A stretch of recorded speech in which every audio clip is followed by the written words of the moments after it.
and welcome to another fabulous episode of Thyroid Refresh TV, a podcast dedicated to helping you live a thyroid healthy lifestyle. We're so glad to be back with you again. I'm Dana Bowman.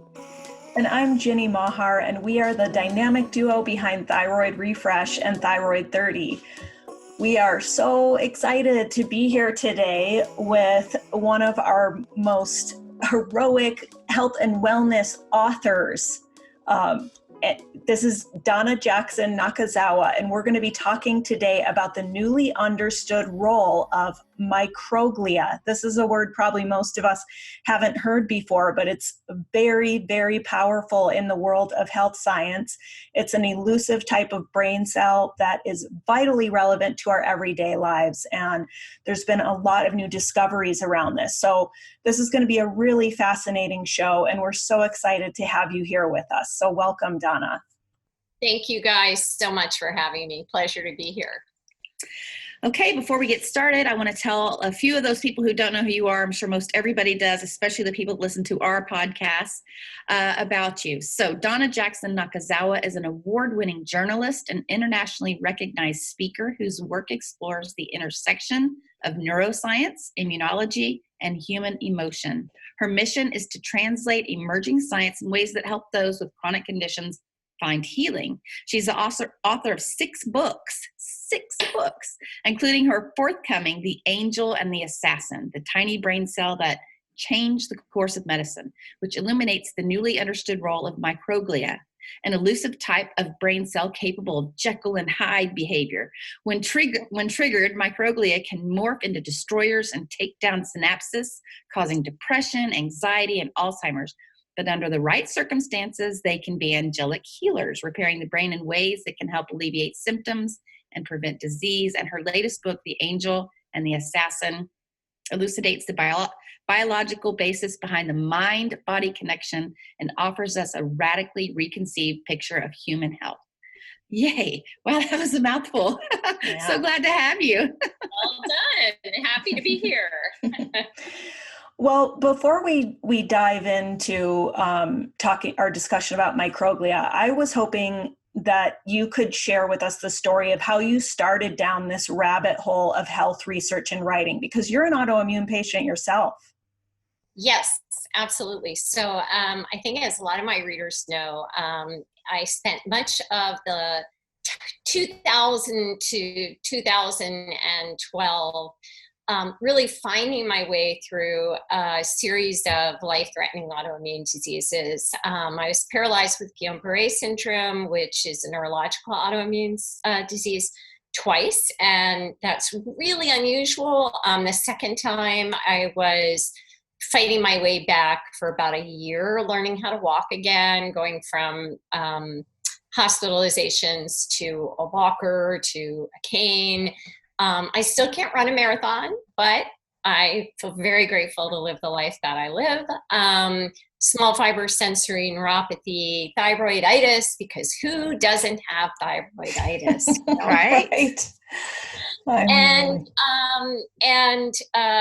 leukopenia and some bone marrow issues and a pacemaker and all of this in a family history of really strong autoimmune disease. My father passed away from several autoimmune diseases when I was 12. And, somebody said to me once, I think you're right about patients with chronic conditions because you're trying to save them because you feel like somebody should have saved your dad. And I thought about that and I thought, that's probably true. I think I really feel like if we can translate the latest science as it comes out and shorten that time span between what researchers are doing in their labs to what you're hearing as a patient that might help transform your health, we know that can take 20 years. Mm. And I think it should take 1 or 2, which is how long it takes me to write a book, right? Mm-hmm. Right. So, that journey really prompted me to take on this mission.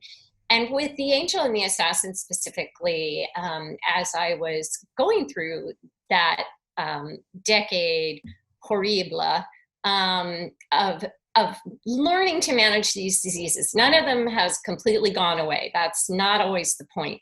But learning to manage them and live a really healthy life for me, I noticed a lot of cognitive changes.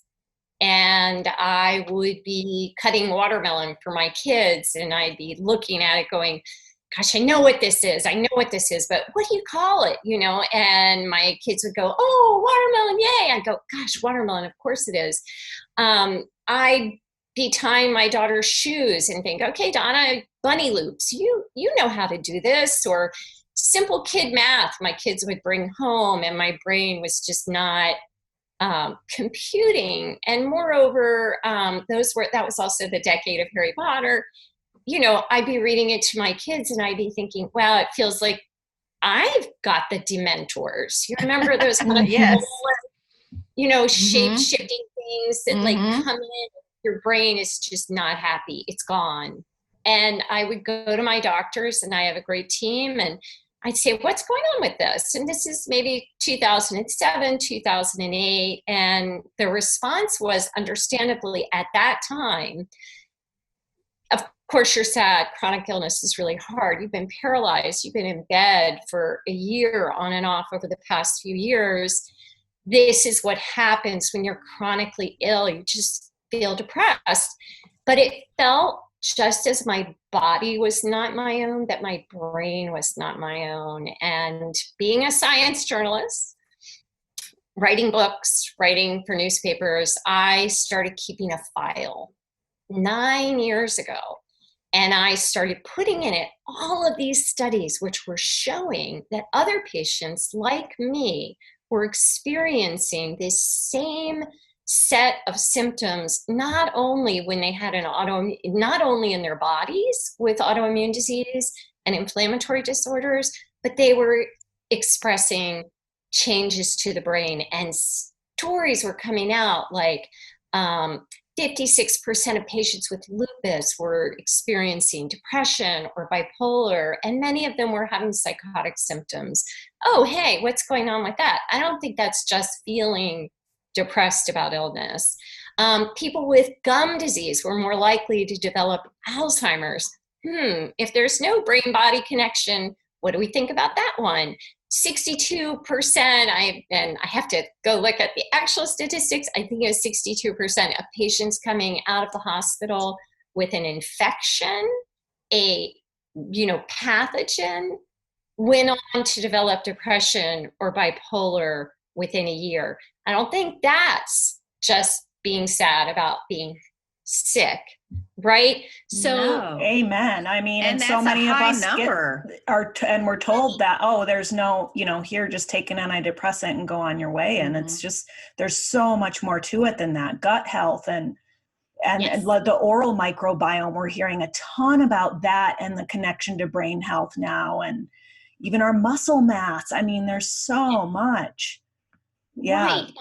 And so I started looking at all these correlations. There was this famous case study a couple of years ago where someone with schizophrenia, somebody donated bone marrow to this patient, and his schizophrenia went away. And in another patient who didn't have schizophrenia, he received a bone marrow transplant from his brother who had schizophrenia, and he developed schizophrenia. So my head was exploding collecting this research. Wow. And then as I began to delve into all of it and understand the medical dogma that says the brain and body are not in dialogue, and why we believed that for 300 years, and compare it to the research coming out showing how the brain and body are in constant dialogue, thanks to, yes, that word you said, microglia. I wondered if that's how you said it, microglia. I was wondering. Microglia. Okay. Yes. I put the emphasis on the wrong syllable. The micro means small, and glia is a type of brain cell that we pretty much ignored for the past 100 years since they were first noted in the 1920s by neuroscientists. And microglia were long thought to be these boring little housekeeper cells. People got mad at microglia in research labs because they ruined their petri dish experiments, and they'd have to throw them out. People called them the janitors of the brain. So if your neurons, which have always been the flashy darlings of the research world, are, dying, microglia will come in, the good janitor, like a robot, and cart them off. That's it. Nobody paid attention to them. So all that began to change in 2012 when a research team at Harvard took a closer look at these cells using new visual tools that we just didn't have available before. But before I want to talk about that, I want to set the stage for how resolute this belief has been that the brain and body do not talk to each other, because I think it's something that all of your listeners who have autoimmune disorders will recognize in their efforts to get care for the whole mind body, right? Yeah. And before you move on, I just want to say, isn't that amazing, that statement that, and here we are, it's only been 9 years or 7 years later, but I just really feel like that's so impossible that 20 years ago, we didn't believe they were connected. I mean, it's hard to fathom that for me. It's so monumental. It's the germ theory of the decade, really. Think how we learned washing your hands doesn't give you an infection. I mean, will keep you from getting an infection. That was huge when we understood that. And to me, this understanding of what microglia do and what they really are is the germ theory of modern times. But to set the stage for that, here's what we were up against. Wow, that's a big statement right there. It is. I'm all ears. So yeah. So think about it this way: 300 years ago, any philosophers listening, René Descartes came up with the idea of mind-body dualism. The brain and the body function completely as church and state entities. But let's leave philosophy aside and go to early anatomists. They discovered the blood-brain barrier, right? That tight cluster of cells that sit at the base of your brain. And they're so tight that anatomists in all of medicine have taught in medical school for 100 years, so tightly packed that no immune molecules or signals can rise up through it into your beautiful brain. So the brain was immune privileged. Your autoimmune disease is down here. Right? From the neck down. Yeah. Okay. Right? Inflammation, neck down. Brain immune privilege. This is the literature up to 2012. Okay. So I know. And also think about it this way. Anatomically, if you hit your thumb with a hammer while you're hanging pictures, I don't know if that's ever happened to anyone but me, but it's happened. It gets red hot, painful, and swollen. Well, anatomists had good reason to think that the brain wasn't an immune organ, not just because of this blood-brain barrier, but because, think of it this way, if you have this hard skull on top of your head, so if it's going to get red hot, painful, and swollen, where's it going to go? Now, of course, in a big trauma, like a major car accident, the brain, the area around the brain swells, and it does have to be relieved. But on a general basis, the idea of inflammation in the brain was categorically thought to be impossible anatomically and physically, and no one had ever proven otherwise. So, this is just mind-blowing. 2012, that was just, yesterday. Yeah. Right. So if you look up, if you have any nerds listening and they want to Google immune privilege, you'll see immune privilege keeps going into the literature, the scientific literature, all the way through the 2000s. In terms of the brain is immune privilege. Mm-hmm. The brain is, thank you for that. And so here we go, all of a sudden, over the past decade, a series of discoveries, and I'll rattle them off. One, immune cells in development We might think of them as white blood cells. I think everyone with autoimmune disease knows what a white blood cell is. They're your body's fighter cells, right? And when they get too activated, what do? They cause your thyroid or your pancreas and so on and so forth. Well, guess what? On the 9th day of gestation, during development, white blood cells break into several types of cells, one of which is called microglia. These are our immune fighter cells. And these microglia go up, and where do they go? They tile the brain. They make up 10% of the mass of the brain, and there they reside for all the rest of a human being's lifetime. But we didn't know that they were functioning as the white blood cells of the brain until 7 or 8 years ago. 2012, a team at Harvard begins to look at them more closely. And what do they find?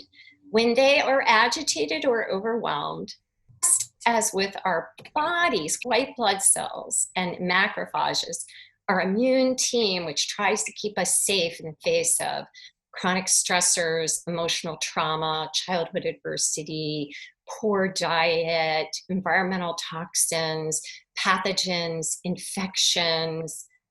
When microglia are triggered, just like our body's immune system, they don't make the area around them red hot, painful, and swollen because remember what I said, there's nowhere for the brain to go if it's going to swell. They do something very different. They spit out inflammatory toxins and they morph into big, huge Pac-Man-like cells, and they eat synapses. When those synapses disappear in areas of the brain that we can also see on PET scans and brain images disappear in depression, bipolar disorder, anxiety, Alzheimer's, OCD, we see those diseases present in individuals.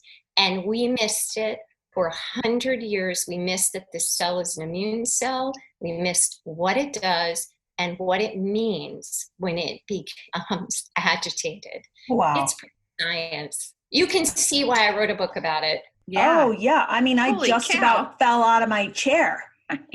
I mean, that's huge. And that it's triggered by the same type of events that we talk about day in and day out.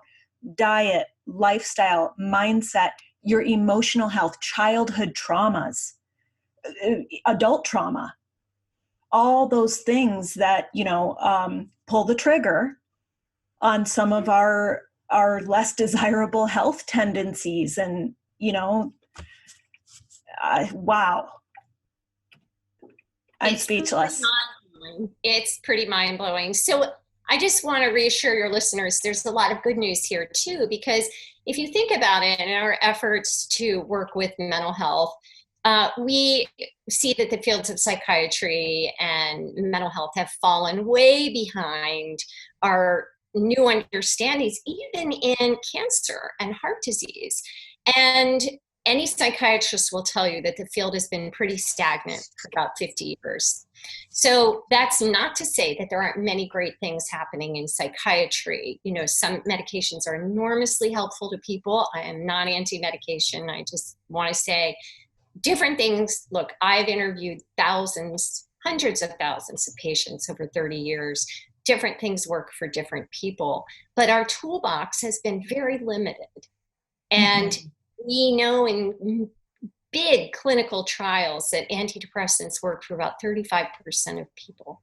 So that leaves a lot of people. Therapy is enormously important. CBT therapy, talk therapy, EMDR therapy, DBT therapy, ACT therapy, all very important. But we are missing that the brain is responding as our seventh sense to the world around us. It is responding in real time to our environment in a way that is shaping our brain from an immune perspective, just as our dance with the environment is shaping our physical health from an immune system perspective. If we don't get that, we can't develop the new tools that we need to deal with, frankly, over the past decade, a mental health crisis in this country. So I think it's important to get it out there. I think it's also enormously empowering, because if we are in this dance with the environment, your listeners and you two know better than anybody what that means in terms of creating a healthy environment for you, for your body, for your health. Well, guess what? You need to be thinking about your brain in the same way. That's very empowering, because the great promise of epigenetics, which is really what we're talking about when we talk about change your environment and change your body, the great promise of epigenetics is that, yes, in negative circumstances, we begin to see changes in genes that oversee different activities in the body that lead to disease. But the promise is that when we change our environment in positive ways, our lifestyle, the activities that we choose to do for our own self-care, the modalities that we try to help improve our immune system function, then we have the promise to make epigenetic changes in positive ways, including in the robust synaptic health of our brain. Yay! This is good. Yeah. So we do have some control over how this manifests in our lives. Just as we do over, I mean, I know you guys will be the first people to say we have some control over our thyroid health, right? Yes. Definitely. Yeah. So if the brain is also an immune organ, like your thyroid, like your pancreas, like your every part of you, like your gut, then doesn't it make sense that we have that same ability to positively influence our brain health? I think it does. Absolutely. You're probably familiar with Dr. Daniel Amen. Yes, he's a well-known brain disorder specialist, and he said that we should rename mental illness and start calling mental health issues brain health issues that steal your mind. Because what he's found in 30 years of conducting these brain scans on patients is that brain health is the real underlying issue. And, talk therapy isn't going to address all of that, medication isn't going to address all of that. It's not, we need to dismiss those things. It's just like with what we talk about every day. It isn't about abandoning medication. It's about it's about widening the lens. That's right. And looking at not only medication. Our focus on that in the healthcare world has been so narrow, and we widen the lens. We see that all these systems are connected, not just in our own bodies, but to each other, to the ecosystems we live within. Absolutely. We make our toolbox bigger too. I mean, it's crazy, because I feel like, if you tell that to some kids or some younger generation, and if you say it like that, this is just kind of adding more tools to what you can, that analogy really fits, because what we've been dealt in the past, it's very limited. Yeah. I absolutely agree. And I think this is opening up our new understanding that brain health issues are really issues of microgliopathy. I know that word is like, whoa, but that's another way of saying the brain is an immune organ, or what we call the universal microglial theory of disease is being applied now to 100 different disorders in the brain across psychiatry, neurology, cognitive issues like cognitive decline, dementia, Alzheimer's. Microgliopathy, or the universal microglial theory of disease, is, guess what, also ramping up a new era of research for how to help these little cells stop their assassin role when they're triggered and return to their angelic role, which is really what nature intended them to be. Under the right circumstances, microglia are amazing. They are billions of times in the course of this conversation, running around, knocking on different cells of the brain like a good doctor. Hey, are you okay here? What are your reflexes like? How are you doing? You know, what's your heart rate? And if anybody needs anything, they're going to give that cell, that neuron, lots of juicy, good growth factors and fill it with all kinds of different things, because neurons, when they're all taken care of that way, they put these little protrusions out that microglia help them to grow. And bing, you get your synapses and your synaptic connections. The brain wants to be restored to health. The brain loves this reset to health. But when microglia are compromised, when the immune system is compromised, when they're triggered by too many factors in the environment around us, whether they're coming from our fight, flight, freeze, or they're coming from social environmental stressors in the world around us, you know, we're living in crazy times, or they're coming from things that have filled our barrel, infections and pathogens and crappy diets, they can't do that job. They spit out these neurotoxins, they take down synapses, but when we can reboot them, they go back to doing their groovy job. They become the good gardeners of the brain again. And we see this happen with a range of different interventions. And I think it's going to be an incredibly exciting time. We're at the end of a decade, starting a new one. And I think the last decade, we had the greatest growth in brain research that we have seen in 100 years. And it is going to inform and change this coming decade in ways that we've only begun to dream of. It's pretty exciting. It is. And I'm with you. I have hope and a vision for that 2020, definitely. Think about the 2020 vision metaphor is going to bring a major shift, and we are ready. We are beyond ready. Let's do this, But so the angel and the assassin metaphor, you can take those microglia who have gone down the assassin path, and you can turn that train around and convert them into the angels of your brain. Is that accurate? That's exactly right. That's exactly right. And that's where hopeful. Going, and that's where psychiatry is pivoting. We're pivoting away from this idea that the brain is immune privileged and pivoting toward microglia. Okay, they're there. They're the actors. They're the good actors and the bad actors. As you said, Jekyll and Hyde behavior. Mm-hmm. How do we get them to be the good actors, the empress of the brain? I really think of them, these cells, as really the empress of the brain. They're there. They're going to decide what synapses live, what synapses die, how you feel, whether you're happy, whether you're sad, whether you're clear-headed, whether you have you have foggy brain.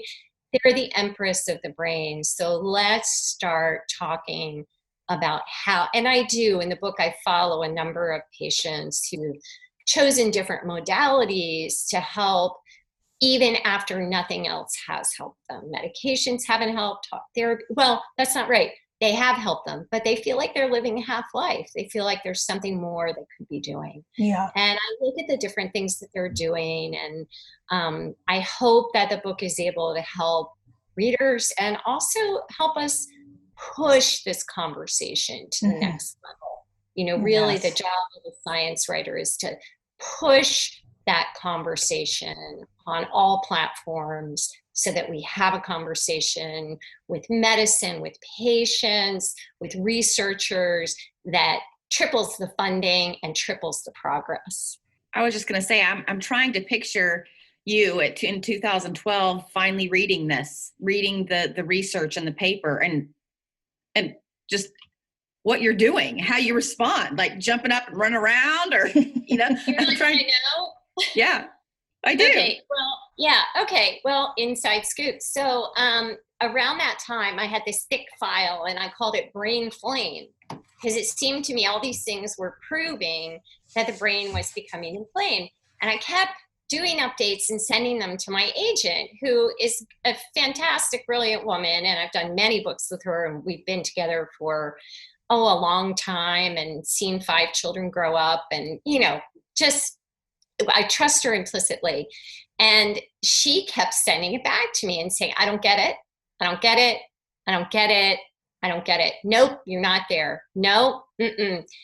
And really, it took that long to fight back against the dogma of 100 years, and really 300 if we go back to Rene Descartes, that the brain and body are functioning as church and state entities. So even when she was seeing the research, and very supportive of me, and I was writing other books at the time. I was writing The Last Best Cure, Childhood Disrupted, incredibly supportive. She would say, you're not convincing me. And right.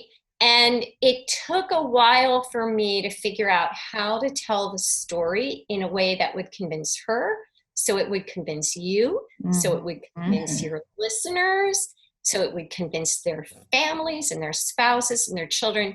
And for that, another behind the scenes story, I thank my editor at Random House, who we've worked together, and we've done earlier book together. I always wanted to go back to her, and we had a conversation about what I was doing after Childhood Disrupted, and I told her, and she listened for 2 hours while I was in my attic studio. And I remember looking out over the fields around our house. We had blue heron and deer and all kinds of critters.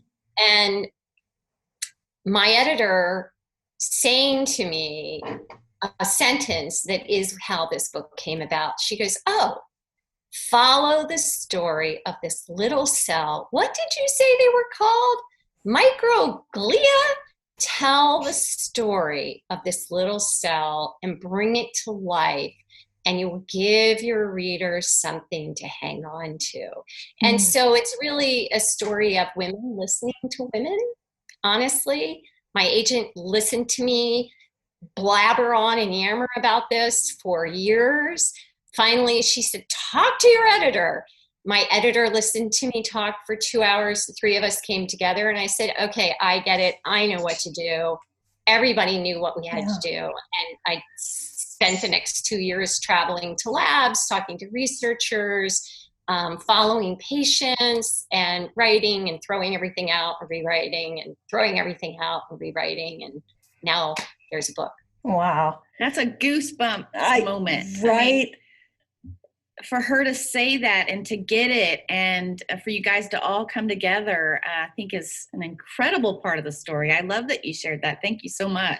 I love hearing that. And as a writer, I love hearing that, you always think about what's the thread that weaves through. There has to be a storyline, and she gave it to you. But, as I mentioned before the show, we're big fans. And when I think about your body of work, it is a thread. There is a big golden thread of your life and your story that has woven through all of these books. So, like, to reference the subtitle of your memoir, The Last Best Cure, you've been on this quest to awaken the healing parts of your brain and get back your life.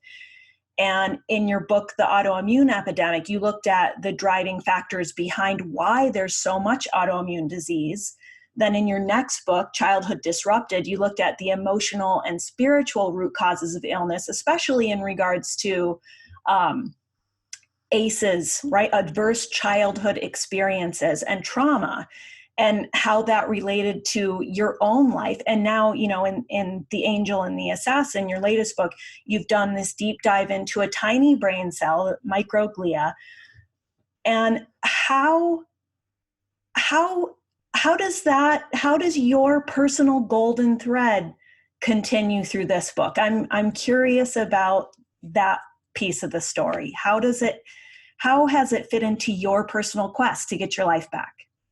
Well, it's a great question. And the introduction of the book, really, I talk about a little bit of what I just said, how it came about that I wrote this book and how I was keeping this file for 10 years, and how frustrated I was with some of the symptoms in my own life as I was battling physical inflammation and physical autoimmune disease, that I couldn't seem to really get a grip on what was happening with changes in my brain.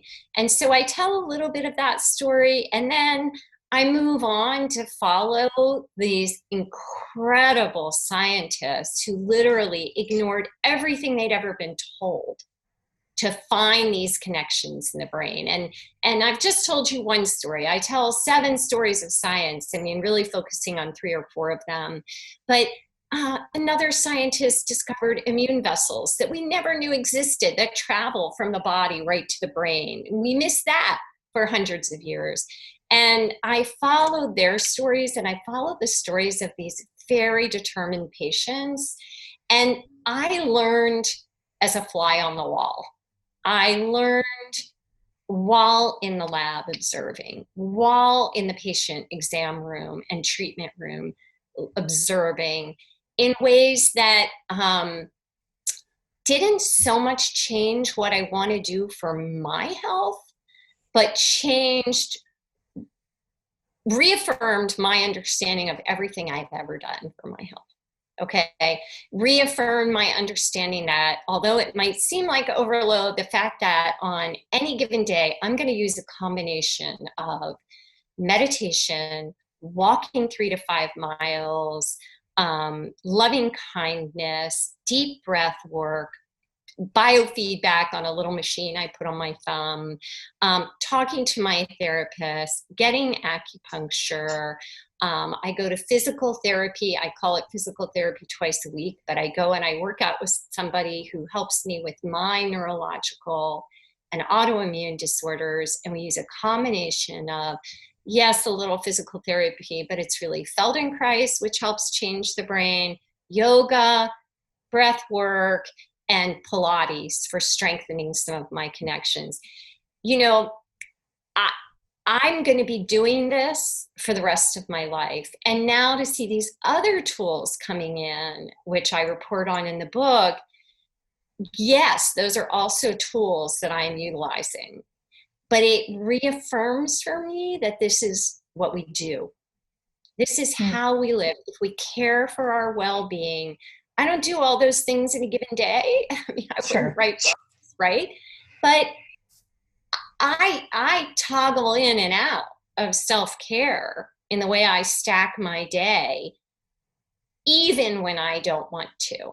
Because the funny thing about self-care, especially if you have a history of a lot of chronic stress or chronic stress in childhood, is that kind of tricks your brain into thinking you're not worth it, right? Kind of tricks your brain into thinking it shouldn't be about you.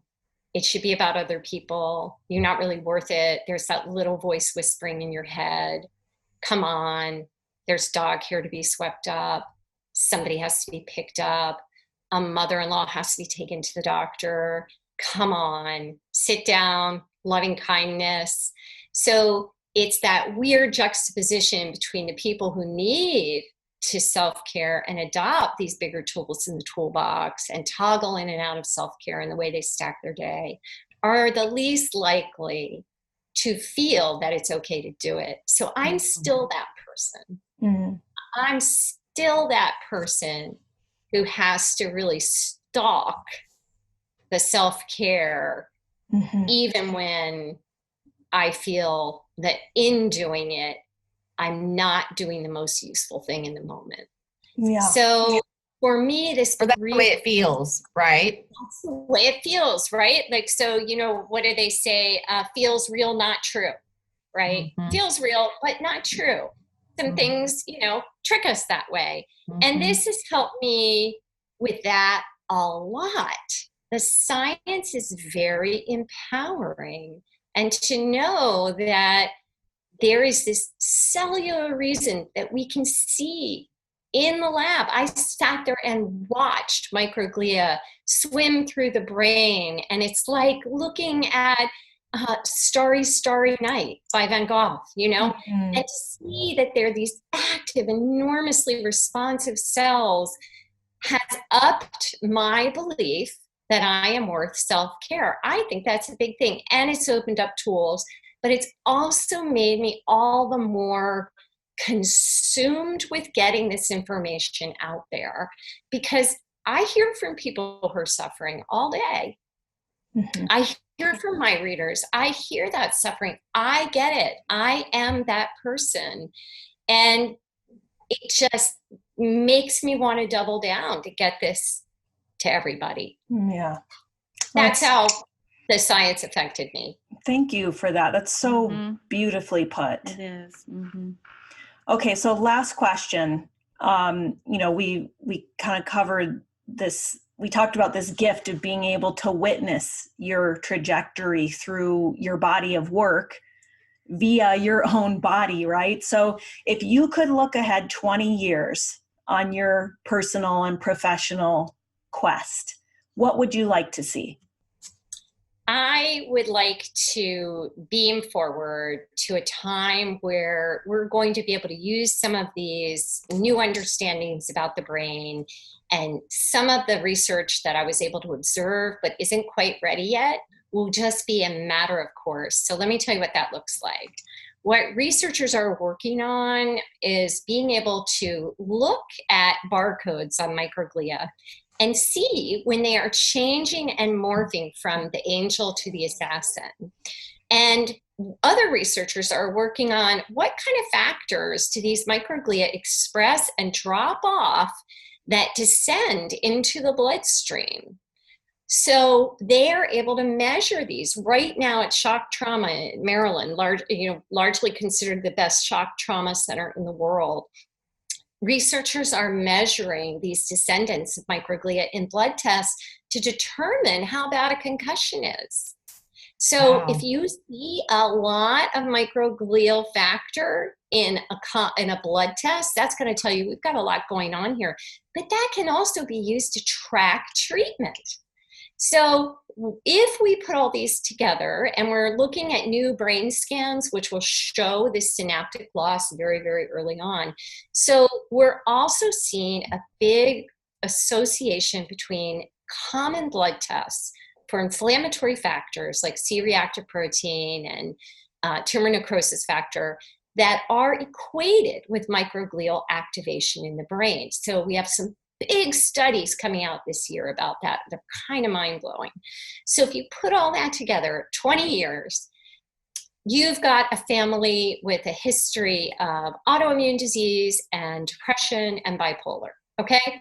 And at around 12, we have a kid who goes in and just as she gets her first cholesterol test, along with her white blood cell panel and a couple of other common non-invasive tests, we look at her microglial activity. We go, oh, you know what? The combination of genes and environment or whatever is happening, we're seeing a little too many signs of synaptic pruning. What are we going to do about your lifestyle factors? How are we going to really look at your diet? How are we going to look at exercise for you? How are we going to look at bringing in early therapies? How are we going to look at meditation for you? Maybe we're going to start some neurofeedback or gamma light flicker therapy or transcranial magnetic stimulation or try some fasting techniques which reboot microglia, or maybe we're going to try one of these new medications which actually help microglia to stay healthier. We will be able to try something, test it, simple blood test.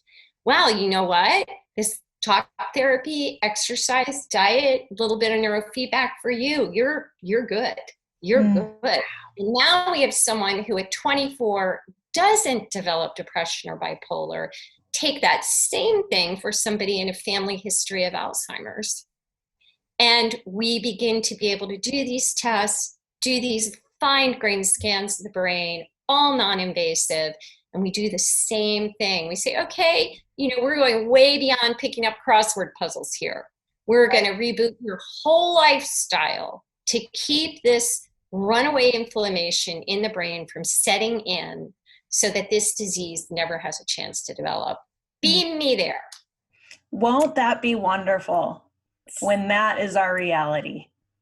I love it. That's a wonderful vision and a perfect note to end on. And thank you so much, Donna, for all the work that you're doing to help push this. Sometimes it feels like we're Sisyphus pushing the rock uphill, right? But just the ball is rolling.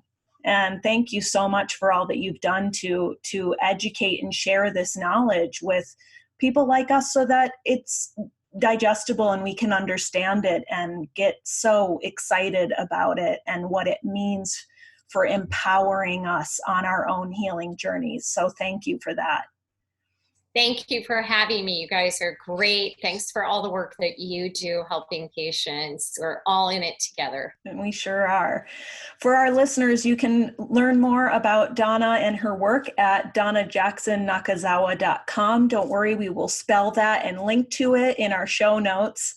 Thank you all for joining us for another episode of Thyroid Refresh TV, where we give you the inspiration and information you need to live thyroid healthy. To receive your free Thyroid Thrivers grocery guide, you can visit thyroidrefresh.com. And to learn more about Thyroid 30, our revolutionary 30-day wellness adventure, you can go to thyroidrefresh.com/thyroid30.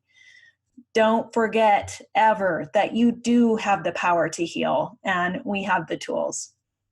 And if you've enjoyed this podcast and would like to help us continue inspiring and empowering thyroid patients worldwide, please leave us a review on iTunes. It would make our day. It would. You are what makes this community the amazing resource that it is. And we so appreciate your listenership and your support. We're Dana and Jenny wishing you the best of health. See you next time. See you next time.